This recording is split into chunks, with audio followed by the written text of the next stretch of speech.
iyadoo maalinnimadii shalay xukuumadda Soomaaliland ay xaqiijisay 2 qof oo qaba cudurka coronavirus in laga helay gudaha Soomaaliland ayaa guddiga ka hortagga cudurka coronavirus ee gobolka Togdheer kulan warbaahineed ay maanta ku yeesheen xafiiska maamulka gobolka Togdheer waxa ay ka soo saareen awaamiir culus taas oo ku saabsan sidii looga hortagi lahaa cudurkaasi. shalay wasiirka wasaaradda horumarinta caafimaadka Jamhuuriyadda Soomaaliland inuu sii daayay inay jiraan 2 kiis oo maxay ahayd Soomaaliland ku soo biiray oo ku saabsan xarunka coronavirus oo aan Ilaahay subxaanahu wa ta'aala ka rajeynayno inuu inaga hayo dhibaatadiisa inaga hayo sida daraadeed si aynu kor ugu qaadno oo aynu isu ilaalino oo aynu caafimaadka bulshada kor ugu qaadno waxa la farayaa dhammaan mujtamaca in ay mamnuuc tahay meelaha la isugu yimaado dhammaan xaflad oo dham in ay gobolka ka mamnuuc tahay ha yaraato habase weynaatee hudheelada inaan lagu qaban karin wax xaflada aroosyo lagu qaban karin baadhiye lagu sameyn karin xaflada lagu qaban karin seminar lagu qaban karin waxa jirta oo la soo sheegaya inay jiraan malcaamado dib u furay malcaamadihii cidii hawshaas ay ku cadaato waxa la horkeeni doonaa sharciga ciddii ku tala jirtaana waxaan imika u sheegaynaa inay joojiso ilaa iyo muddadii ay loo qabtay ee guddida heer qaran ay qabatay sidoo kale waxa mujtamacan ku wargelinaynaa inay u dhagan nuglaadaan awaamiirta iyo talooyinka iyo wacyigelinta loo soo sheegayo in nadaafadda kor loo qaado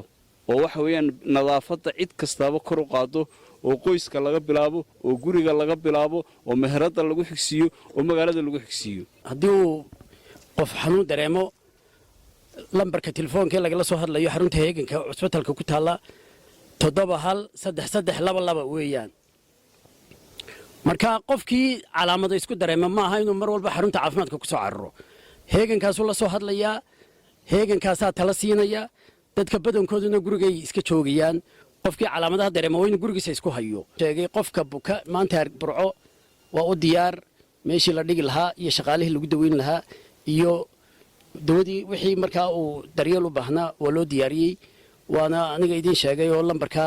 telefoonka 713322 ayaa lagala soo hadlayaa kan waa xanuun haddii aynu